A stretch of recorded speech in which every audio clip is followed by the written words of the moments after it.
আসসালামু আলাইকুম। আমি হোমমেকার মুন্না ব্লগসের মুন্নি। আজও হাজির হয়ে গেলাম নতুন আরেকটা ভিডিও নিয়ে। আশা করছি কাছে দূরের দেশ বিদেশ যে যেখান থেকে আমার এই ভিডিও দেখছেন বা দেখবেন সবাই ভালো আছেন। আমরা আলহামদুলিল্লাহ ভালো আছি। আজকে আপনাদের সাথে একটা মশলা আর গিয়ে আরেকটা আইটেম আমি শেয়ার করতে যাচ্ছি। আশা করছি আপনাদের উপকারে আসতে পারে। তো যারা জানেন তো জানেন, আর যারা জানেন না তাদের অবশ্যই উপকারে আসবে। আমি কিভাবে সহজভাবে এগুলো রেডি করে বাসায় রাখি আর ফাঁকিবাজি পদ্ধতিতে করি।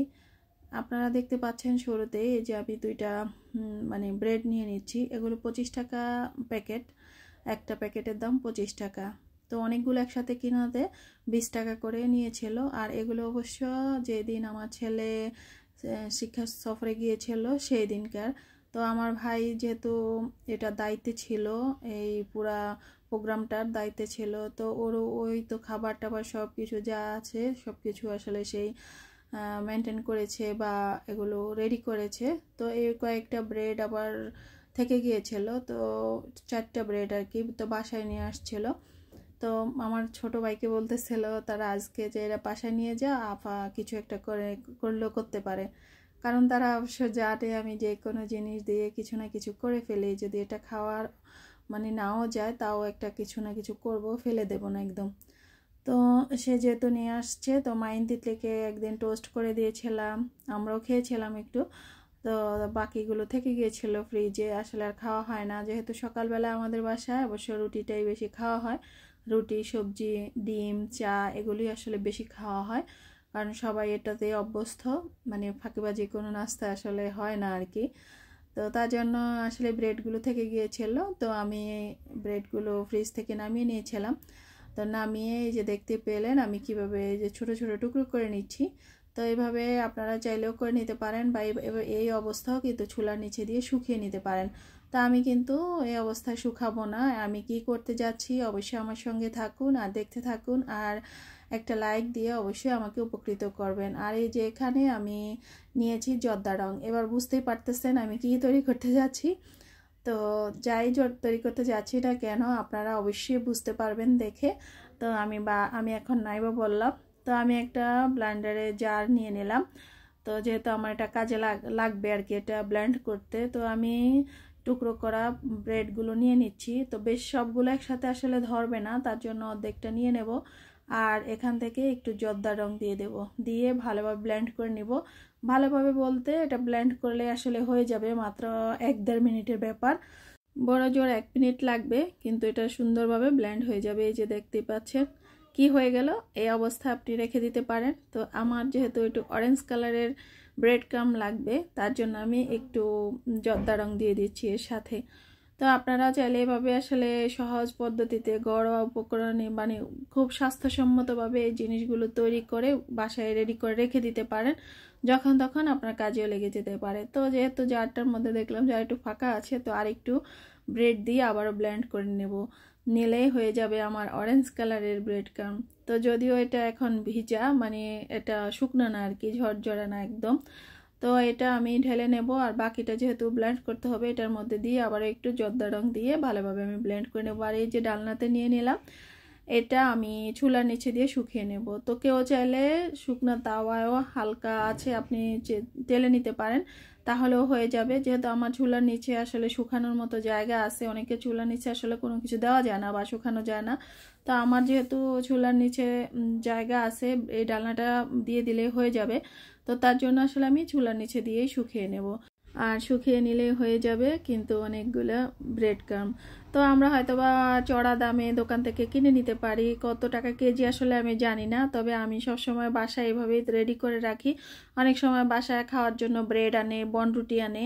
তো আমি সেগুলি কি করি, যদি থেকে যায় আর কি, যে আর খাওয়া হচ্ছে না, 2 দিন হয়ে গিয়েছে, তখন আর সেটা ফেলে দেই না। আমি অল্প অল্প করে হয়তোবা ডিপে রেখে দেই, একসাথে নামিয়ে নিই, নয়তো নর্মাল ফ্রিজে রেখে দেই, যে একটু ব্লেন্ড করে তারপরে আমি শুকিয়ে চুলা নিচে দিয়ে শুকিয়ে আসলে বয়মে ভরে রেখে দিই। তো এভাবে আসলে করে নেওয়া হয় আর কি। তো আমার আসলে কখনই কেনা হয় না, তো এটা কত কিলো সেটাও আমি কিন্তু জানি না। তো আমার দেখেন এই যে আমি কিন্তু ফ্রি পেয়েছি, যদিও আমার ভাইয়ের কলেজ থেকে সেখানে বা বাচ্চাদের তরফ থেকে টাকা গিয়েছে। তো হিসাব করলে আমি যদি দোকান থেকে কিনে আনতাম তো 50 টাকা নিত 2টা ব্রেড। তো 50 টাকার বিনিময়ে দেখেন আমি কতগুলো ব্রেড ক্রাম্ব পেয়ে গেলাম। তো আপনারা চাইলে এভাবে খুব সহজভাবে করে নিতে পারেন। আর অনেক সময় ঘরে ব্রেড আনলে 2-1 পিস কিন্তু থেকে যায়, সেটা আর খাওয়া যায় না। তো আপনি চাইলে ডিপ ফ্রিজে রেখে দিতে পারেন। যখন এটা দিয়ে ব্রেড ক্রাম্ব তৈরি করার আপনার ইচ্ছা জাগবে আর কি, তার 2-1 ঘন্টা আগে বের করে রেখে দিলে সেটা কিন্তু নর্মাল হয়ে যাবে।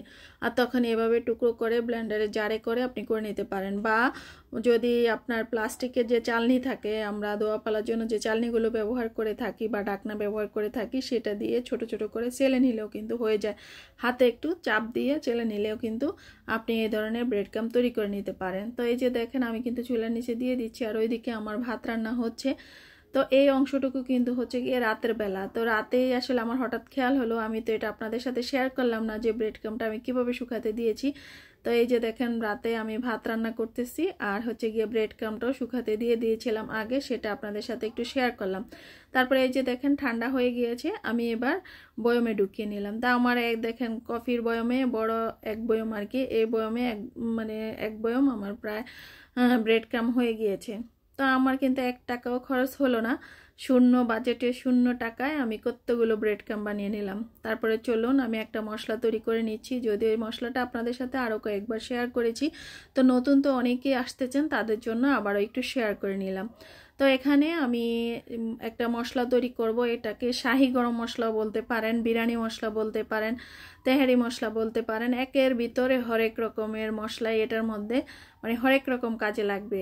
মাত্র একটা মশলা কিন্তু কাজ অনেকগুলো করতে পারবেন। তা আমি তার জন্য আমি যা যা নিয়ে নিচ্ছি সেটা আমি এই যে লিখে রেখে দিয়েছিলাম একটা কাগজের মধ্যে, তো সেটাই বের করে নিলাম। তারপরে এক এক করে আমি সব মশলাই বের করে নিচ্ছি। তো আমি এখানে 2 টেবিল চামচ নিয়েছি লং, 4 টেবিল চামচ নিয়েছি এলাচ। তো লংটা কিন্তু পরিমাণে একটু কমই নিতে হবে, যে এলাচ যতটুকু নিয়েছি তার অর্ধেক নিয়েছি, কারণ লং কিন্তু আসলে গলা ধরে আর কি। তবে গলা কিন্তু আবার খুসখুস কাশি ভাবটা কিন্তু দূর করে যদি আপনি লং সেদ্ধ করে বা গরম করে পানিটা খান। তারপরে নিয়েছি কয়েকটা বড় এলাচ, প্রায় 10-12টা হবে। তারপরে কয়েকটা তেজপাতা নিয়েছি, এগুলো অবশ্য টুকরো করা ছিল। আর নিয়েছি বড় 2টা জয়ফল, আর 6-7টা হবে জয়ত্রী। আর নিয়ে নিচ্ছি 10-12টা শুকনো মরিচ, আর নিয়ে নিচ্ছি স্টার মশলা। তো স্টার মশলাটা আমার ভাঙ্গা ছিল, তার জন্য আমি পরিমাপটা বলে দেই কতটুকু হতে পারে, 4-5টা হবে হয়তো বা ছোট সাইজের স্টার মশলা। তো আর এখানে নিতে হবে মানে সাদা গোলমরিচ আর হচ্ছে গিয়ে কালো গোলমরিচ। তো যেহেতু এটা আমার পাউডার করাই আছে, তার জন্য আমি এক সাইডে রেখে দিলাম, যখন ব্লেন্ড করব তখন মিশিয়ে নেব। আর এই দুটো মশলাই কিন্তু সৌদি আরব থেকে খান সাহেব নিয়ে আসছিলেন, তো সেগুলো আমার বাসায় পর্যাপ্ত পরিমাণেই আছে। আর নিয়ে নিচ্ছি আমি এখানে প্রায় 2 চা চামচ হবে কাবাব চিনি, বা 1 টেবিল চামচ বলতে পারেন কাবাব চিনি নিয়েছি। আর নিয়ে নিচ্ছি 4 টেবিল চামচ আমি জিরা, যেটা আমরা নর্মাল জিরা যেটা খাই সেই জিরাটা নিয়ে নিলাম। অবশ্য আপনি যদি না চান দিতে তাহলে নাও দিতে পারেন, কারণ এগুলো পরে মিশালেও হয়ে যাবে, রান্নার সাথে দিলেও হয়ে যাবে। তবে আমি যেহেতু বিভিন্ন ধরনের কাজে ব্যবহার করব, তার জন্য আসলে এটার মধ্যে এগুলো দিয়ে দেওয়া। তারপরে দিয়ে দিচ্ছি কয়েকটা দারুচিনি, অনেকটা অবশ্য এলাচটা পাউডার করলে যে পরিমাণ হবে, দারুচিনিটাও পাউডার করলে যেন সেই পরিমাপ হয়, অনেকটা সেই অনুপাতেই আমি দিয়ে দিয়েছি। আর দিয়ে দিচ্ছি এই যে এখানে 3 টেবিল চামচ আস্ত ধনিয়া। আর দিয়ে দিচ্ছি সরিষা, তবে সরিষা সেটাও আপনারা চাইলেও দিতে পারেন, নাও দিতে পারেন। তবে ওই যে বললাম শাহি ফ্লেভারটা আনতে হলে এই মশলাগুলো অবশ্যই আপনাকে দিতে হবে। তো 2 টেবিল চামচ নিয়েছি আমি হচ্ছে গিয়ে সরিষা, আর নিয়ে নিচ্ছি 2 টেবিল চামচ হচ্ছে গিয়ে রাঁধুনি। আর নিয়ে নেব আমি শাহি জিরা, 1.5 টেবিল চামচ নিয়েছিলাম শাহি জিরা। তো আসলে এই মশলাগুলোর পরিমাপটা যদি আপনারা ঠিক রেখে বা এই সবগুলো মশলা দিয়ে যদি আপনারা এই গরম মশলাটা রেডি করেন, তাহলে কিন্তু আপনার অনেক কাজে লাগবে, আর অবশ্যই ভালো একটা মশলা হবে। আর এখানে নিয়ে নিচ্ছি মৌরি, তো মৌরিটাও কিন্তু দিতেই হবে। আমি এখানে প্রায় 3 টেবিল চামচ মৌরি নিয়ে নিচ্ছি। আর আমার পোস্ত দানা ছিল, তো আমি এখানে প্রায় 1 টেবিল চামচ হবে পোস্ত দানা বাসায় ছিল, সেটা দিয়ে দিলাম। আর যদি থাকতো তাহলে আমি এখানে 2 টেবিল চামচ পোস্ত দানা দিতাম। তো তারপরে ব্লেন্ডের পালা, যেহেতু সবগুলো মশলা কিন্তু আমি শুকিয়েই রেখে দিয়েছি বয়ম ঢুকিয়ে আলাদাভাবে। তো তার জন্য আসলে এগুলো আর আলাদাভাবে শুকানোর বা টেলে নেওয়ার কোনো দরকার নেই। আর না টেললেই ভালো এই মশলাটা রেডি করতে হলে। যেহেতু আমার গোলমরিচ দুটোটাই পাউডার করা ছিল, তো এই যে ব্লেন্ডারের জারে কিন্তু আমি প্রায় 1.5 টেবিল চামচ করে দুটোটাই প্রায় 3 টেবিল চামচ আমি গোলমরিচ পাউডার দিয়ে দিলাম। তো এখন আমার এই কাগজটার কাজ শেষ, এবারে আমি যথাস্থানে রেখে দেব, আবার যখন প্রয়োজন পড়বে তখন নামিয়ে নেব। আর হচ্ছে গিয়ে আমি মানে এটা দেখে দেখে মশলাটা আসলে রেডি করে নিতে পারবো।